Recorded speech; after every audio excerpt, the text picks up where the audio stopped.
So the way you measure engagement in Google Analytics is quite possibly flawed. So in this video I'm going to explain how two metrics you're probably using really work and how that affects your reporting insight. So you and anyone reading your report should be aware of this if you're using these metrics as KPIs, because it could change how the report is interpreted. And I'm also going to show you two ways to configure your analytics tracking to get much more insightful data in your engagement reports. So the best part about this is you can actually combine the data from the two new metrics that I'm going to show you in this video with the existing metrics for even greater insights from which to base decisions. So if you're watching this video, you probably measure engagement as part of your overall reporting. So if, like most people, you use Google Analytics as the source of data for your reports, you're probably using these two out-of-the-box metrics. I'm talking about bounce rate and average time on page and/or site. So a question that you might be looking to answer by looking at bounce rate is which pages on the site are people leaving very shortly after visiting. A possible outcome from that might be you might look to change the content on the page or even remove the page entirely if you feel that strongly about it. For time on page, you might be looking to answer the question, how much time do people spend on this web page? And the possible outcome from if people aren't spending time on it according to the data is, again, you might change the content on the page or even remove a page. And when it comes to blog posts, given the majority of people don't land on the blog post and convert, quite often you find that in order to try and identify the performance of blog content, engagement KPIs are a lot more prominent in the report. That's exactly why what I'm about to share in this video is so important. So here's how the default out-of-the-box time on page and bounce rate in Google Analytics actually work. So in order to measure the time a user spends on a page, Google Analytics needs to measure the two timestamps between two hits. So when a person lands on the first page, a hit is recorded.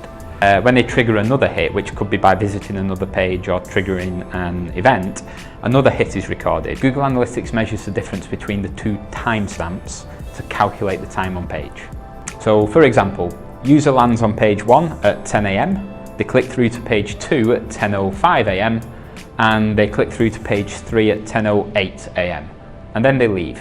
So the way Google Analytics will record this is they'll record the time on page 1 as 5 minutes, the time on page 2 as 3 minutes, but time on page 3 will be recorded as 0 because they left without triggering a hit. The time on site will also be recorded as 8 minutes, which is the difference between the first hit to the last hit. But what if your users were staying on page 3 for 20 minutes, satisfying their information needs in full and having a great experience, then leaving? So with the default metrics, this might be reported as a very low time on page and a high bounce rate, which might make you think that the content on the page is poor performing when users might really be fully engaged. So here's how to configure Google Analytics with two additional metrics for much more accurate reporting. So what are these two mystical metrics of which I speak? The first one is scroll depth. So how far down the page are users scrolling? Do very few people scroll after landing on the page? Or is a high percentage of people scrolling all the way to the bottom? Do a lot of people scroll to a certain point in the page and then drop off? With this data, if you identify a page with a high bounce rate and a low time on page recorded by the default metrics, you can also check the scroll depth. So if users are also not scrolling, and there's a high bounce rate and a low time on page, much higher chance that there's something wrong with the content on that page, or at least the headline or value proposition. Okay, the second additional metric is time on page. That's not an error. It's custom event-based time on page. Let me explain. It's all in the configuration. So remember how I said that a page view or an event can trigger the hit required to record the timestamp. So for much more accurate time on page reporting, we set up event tracking to trigger an event every 15 seconds that the user's still on the page. Obviously, every time an event triggers, a hit's recorded and therefore a timestamp's recorded, so we get to measure the time that the person's still on the page. So if you factor scroll depth into this event-based time on page tracking, you can now see how far a user scrolled down the page and also have a much more accurate reading on how long they were actually on that page for. So for example, let's say you have a very in-depth, high-quality blog post and Google Analytics is from the default metrics saying that people are bouncing when they land and they don't spend hardly any time on the post. You can check your custom configured time on page tracking and scroll depth tracking to see how long people are actually spending on the page and how far down the page they're scrolling. So often what you might find is that people are highly engaged with the post that you initially thought was poor performing. Therefore, changing the content of this post might actually make things worse and reduce the user experience.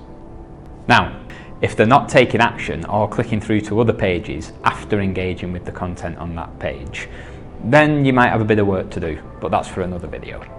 So below this video you'll find a link to instructions for how to set up these two custom tracking configurations that we've talked about in this video.